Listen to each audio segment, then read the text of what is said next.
जोहार साथियों, तो पलामू जिला अंतर्गत चौकीदार के पद के लिए एक सीधी भर्ती के लिए एक यहाँ पर आपका विज्ञापन आया हुआ है। तो चलिए इसके बारे में कुछ महत्वपूर्ण जानकारी को देखेंगे कि इसका क्वालिफिकेशन क्या रहने वाला है, ये फॉर्म जो है कब से कब तक अप्लाई होगा, इसमें क्या वेतन होने वाला है और इसमें कितना पोस्ट है, इसका फॉर्म जो है किस तरह से अप्लाई किया जाएगा, ये सारी जानकारी जो है इस वीडियो में हम लोग प्राप्त करेंगे। तो चलिए आप लोग वीडियो पे बने रहिएगा। देखिए, सबसे पहले अगर हम बात करेंगे कि ये जो आप चौकीदार पद के लिए जो वैकेंसी जो आया हुआ है, ये मुख्य रूप से आपका पलामू जिला के लिए आया हुआ है। देखिए, पलामू जिला अंतर्गत चौकीदार पद की पर सीधी भर्ती हेतु विज्ञापन, और इसका देखिए आवेदन करने का यहाँ पर देखिए आवेदन करने की अंतिम तिथि जो देख रहे हो, ये आपका 20/7/2024 दिया हुआ है, यानी 20 जुलाई 2024 इसका लास्ट डेट है। यहाँ पर देखिए इसका कुछ कुछ आपका दिया हुआ है इसका रूल नियम, लेकिन इसका जो आपका मुख्य चीज वहां पर आपको हम ले जाते हैं, जो मुख्य चीज आपको जानने के लिए अनिवार्य है। यहाँ देखिए, ये जो आप देख रहे हो, ये आपका यहाँ पर देखिए ग्रामीण चौकीदार घटवार दफादार का पद सहित कुल 155 रिक्त पदों पर सीधी भर्ती हेतु आवेदन आमंत्रित किए जाते हैं। यानी ग्रामीण चौकीदार में जो देख रहे हो, ये आपका घटवार दफादार और ये दफादार का पद सहित इसमें कुल कितना 155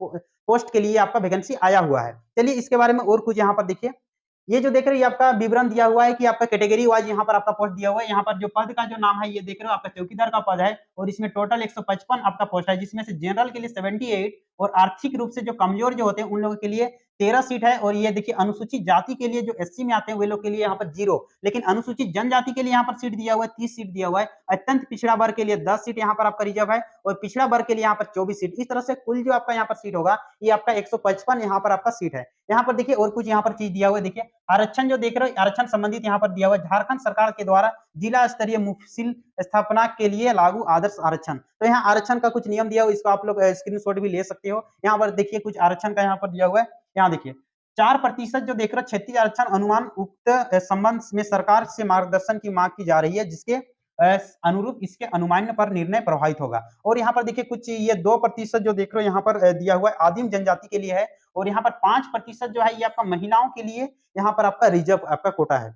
नेक्स्ट और कुछ महत्वपूर्ण जानकारी आपको यहाँ पर हम दिखाते हैं जो आपको जानने लायक है। देखिए शैक्षणिक योग्यता क्या रहने वाला है, तो यहाँ पर देखिए चौकीदार के पद पर नियुक्ति हेतु न्यूनतम शैक्षणिक योग्यता मान्यता प्राप्त शिक्षण संस्थानों या बोर्ड से 10वीं कक्षा उत्तीर्ण होगी, और 10वीं कक्षा जो है 1 अगस्त 2023 से आपका पहले का आपका होना चाहिए। यानी ये आपका यहाँ पर बोल रहा है, देखिए उत्तीर्ण द्वारा नियुक्ति हेतु आवेदन किया जाएगा। तो 1 अगस्त 2023 से यदि आप पहले पास किए तो आप इस फॉर्म को अप्लाई कर सकते हो। लेकिन आपका और यहाँ पर क्राइटेरिया देखिए, चरित्र के बारे में यहाँ पर अभ्यर्थी का चरित्र अच्छा हो एवं आपराधिक इतिहास नहीं हो, यानी कोई भी आपके ऊपर आपका मुकदमा नहीं है, तभी आप इस फॉर्म को अप्लाई कर सकते हो।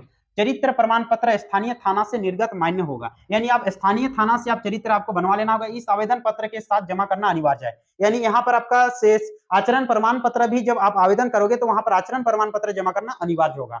नेक्स्ट देखिए यहाँ पर आयु सीमा क्या बोला है, आयु की गणना 1 अगस्त 2023 से किया जाएगा, जिसमें न्यूनतम आपका 18 वर्ष होना चाहिए, और अधिकतम देखिए यहाँ पर जनरल के लिए जो अधिकतम आपका आयु होना चाहिए वो 35 वर्ष, और आपका पिछड़ा वर्ग एवं अत्यंत पिछड़ा वर्ग के लिए 37 वर्ष होना चाहिए। और यहाँ देखिए महिलाओं के लिए यहाँ पर 38 वर्ष तक की आपका महिलाएं जो है इसको अप्लाई कर सकती है। और ये देखिए अनुसूचित जाति और जनजाति के महिला और पुरुष के लिए यहाँ पर दिया हुआ है, ये आपका 40 वर्ष तक ये लोग कर सकते हैं। नेक्स्ट और कुछ यहाँ पर मुख्य चीजें आगे आपको हम दिखाते हैं। और एक चीज यहाँ पर देखिए, अभ्यर्थी को साइकिल चलाने की ज्ञान होनी चाहिए। यहाँ पर यह भी आपका अनिवार्य है कि आपको साइकिल चलाने का आपका ज्ञान होना चाहिए। नेक्स्ट आइए, यहाँ पर देखिए नियुक्ति प्रक्रिया किस तरह से होगा, तो ये देखिए नियुक्ति प्रक्रिया में यहाँ पर 3 चरण है। एक का लिखित परीक्षा होगी, और ख नंबर जो देख रहे हैं यहाँ पर शारीरिक माप होगा, और एक यहाँ पर देखिए ग नंबर शारीरिक जांच होगा। तो यहाँ पर जो नियुक्ति जो प्रक्रिया है इसमें आपका 3 चरण होगा, जिसका पहला चरण देखिए लिखित परीक्षा में क्या होगा, लिखित 50 अंक की ली जाएगी। लिखित परीक्षा में जिला से संबंधित सामान्य ज्ञान, स्थानीय भाषा से संबंधित प्रश्न पूछे जाएंगे। लिखित परीक्षा में न्यूनतम 30% अंक प्राप्त करना आवश्यक होगा। सफल उम्मीदवारों की सूची 1-3 की संख्या में तैयार की जाएगी। यानी मान लेते हैं एक उम्मीदवार को चूज करना है तो उसका 3 गुना, यानी यहाँ पर देखा जाए 155 उम्मीदवार यानी सीट है, तो इसका 3 गुना जो है रिजल्ट यहाँ पर निकाला जाएगा। किसमें, लिखित परीक्षा के बाद 3 गुना का रिजल्ट यहाँ पर आने का चांस है। अब देखिए लिखित परीक्षा में अभी आपका सिलेबस तो आप देख लिए कि आपका क्या रहने वाला है, जिला से यानी पलामू जिला का सामान्य ज्ञान आपको जानना चाहिए, और उसकी स्थानीय भाषा यानी आसपास में पलामू जिला के क्षेत्र में जो आपका भाषा चलती है वो भाषा आपका जानना अनिवार्य है। नेक्स्ट देखिए लिखित परीक्षा का पाठ्यक्रम सामान्य ज्ञान, स्थानीय भाषा से संबंधित 50 से बहुविकल्पीय प्रश्न, जिसके लिए 1.5 घंटे का समय होगा। यानी यहाँ पर 50 जो बहुविकल्पीय यानी आपका ऑब्जेक्टिव टाइप में आपका क्वेश्चन होगा, और उसके लिए आपको 1.5 घंटा समय दिया जाएगा। और यहाँ पर गलत उत्तर के लिए कोई कटौती नहीं की जाएगी, यानी नेगेटिव मार्क इसमें नहीं है। नेक्स्ट आइए, इसके बाद जो ख में होगा ये आपका शारीरिक माप। अभ्यर्थी का न्यूनतम शारीरिक माप निम्नलिखित होगा। तो देखिए अभ्यर्थी का शारीरिक मापदंड क्या होना चाहिए वो यहाँ पर दिया हुआ है। सामान्य जो वर्ग में आते हैं वे लोग के लिए 160 सेंटीमीटर हाइट होना चाहिए और पिछड़ा वर्ग के लिए भी आपका 160 दिया हुआ है। एससी एसटी के लिए जो है 155 सेंटीमीटर हाइट होना चाहिए। महिलाओं के लिए 148 सेंटीमीटर हाइट यहाँ पर दिया हुआ है। नेक्स्ट आगे देखते हैं हम लोग शारीरिक जांच क्या होगा। लिखित परीक्षा में उत्तीर्ण एवं शारीरिक माप में अंकित न्यूनतम शारीरिक मापधारी अभ्यर्थी जांच में भाग लेंगे। सभी अभ्यर्थी 1 मील का दौड़ में भाग लेंगे। तो देखिए यहाँ पर एक शारीरिक जांच होगा जहां पर शारीरिक जांच में आपका क्या होगा, यहाँ पर आपका दौड़ भी होगा। और दौड़ में देखिए क्या यहाँ पर होने वाला है।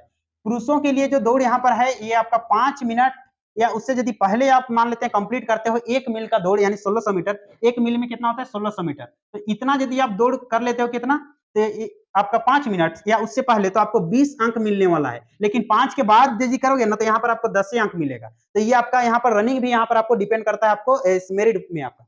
नेक्स्ट यहाँ पर देखिए महिलाओं के लिए ये जो देख रहे हो ये आपका 8 मिनट या उससे पहले यदि इन लोग पास दौड़ लेती है तो इन लोग को भी आपका 20 अंक इसमें मिलने वाला है। और 8 से 10 मिनट के बीच दौड़ोगे तो यहाँ पर आपका 10 अंक मिलने वाला है। तो इस तरह का यहाँ पर आपका फिजिकल होने वाला है। तो इसी तरह से आपका क्या होगा, इसके बाद आपका मेरिट तैयार किया जाएगा।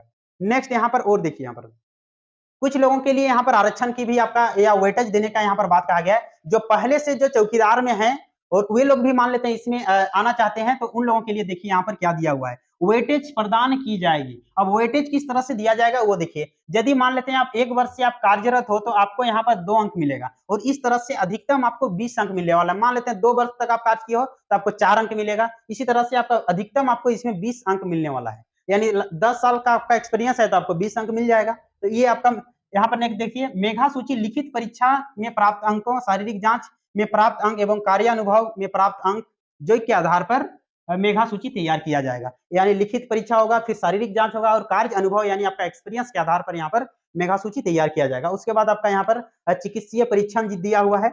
यहाँ पर देखिए वेतन, वेतन क्या रहने वाला है। चौकीदार का सस्तम पुनरीक्षित वेतनमान जो देख रहे हो ये आपका 5200 से आपका यहाँ पर दिया हुआ है 20,200, जिसका ग्रेड पे जो देख रहे हो ये 1800 का ग्रेड पे यहाँ पर आपका बनता है। नेक्स्ट और कुछ यहाँ पर महत्वपूर्ण चीजें देखेंगे। देखिए एक चीज और यहाँ पर जानना है, ये आपको ध्यान देना नोट, यहाँ पर परिवीक्षा चौकीदार के पद पर बहाली परिवीक्षा आधार पर की जाएगी। परिवीक्षा के आधार पर ये आपका बहाली हो रहा है। परिवीक्षा की अवधि 2 वर्ष की होगी, यानी 2 वर्ष के लिए आपका यहाँ पर पहले आपको रखा जाएगा। अगर किसी चौकीदार की सेवा परिवीक्षा की अवधि में संतोषजनक नहीं पाई जाती है तो परिवीक्षा अवधि 1 वर्ष के लिए बढ़ाई जा सकती है। बर्दती अवधि के दरमियान भी सेवा संतोषजनक नहीं पाई जाए तो उस परिस्थिति में सेवा समाप्त कर की जा सकती है। यदि आप अच्छा सेवा नहीं दे रहे हैं या कार्यरत आप सही तरीके से नहीं है तो आपका यहाँ पर सेवा समाप्त किया जा सकता है। पहले 2 वर्ष के लिए रखेगा, जब उसमें भी संतोष नहीं होगा फिर 1 वर्ष बढ़ाएगा और उसमें भी आपका संतुष्टि नहीं मिलेगा उसको तो आपको यहाँ पर जो है सेवा समाप्त भी किया जा सकता है। नेक्स्ट और कुछ देखते हैं। देखिए ये जो देख रहे हो आवेदन करने की क्या प्रक्रिया है उसको देख लीजिए। आवेदन कैसे आप लोग कर सकते हो, तो ये आपका आवेदन का यहाँ पर प्रक्रिया दिया हुआ है जिसको आप लोग जो है यहाँ पर देखिए, उपयुक्त योग्य सहता रखने वाले उम्मीदवार से संलग्न विहित प्रपत्र में आवश्यक अंक पत्रों एवं प्रमाण पत्रों की 100 अभिप्रमाणित प्रति, आरक्षण के दावा हेतु सक्षम पदाधिकारी द्वारा निर्गत आवासीय प्रमाण पत्र, जाति प्रमाण पत्र, चरित्र प्रमाण पत्र, जन्म तिथि से संबंधित शैक्षणिक प्रमाण पत्र तथा आवेदन पत्र के 100 अभिप्रमाणित 2 पासपोर्ट साइज फोटो संलग्न करते हुए 20 जुलाई तक संलग्न विहित प्रपत्र में आवेदन निलंबित डाक से जमा कराया जा सकता है।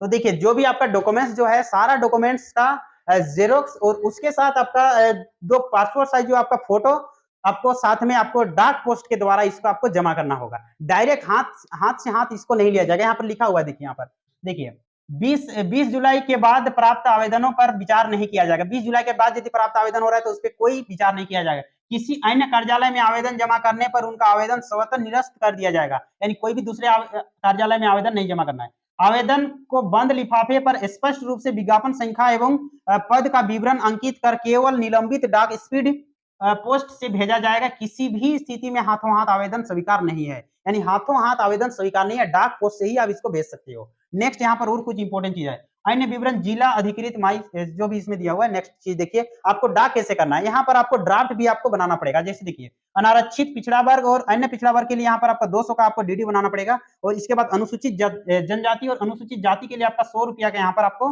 देना पड़ेगा। भारतीय पोस्टल ऑर्डर या बैंक ड्राफ्ट जो उपयुक्त पलामू के पदनाम से भुगते होगा।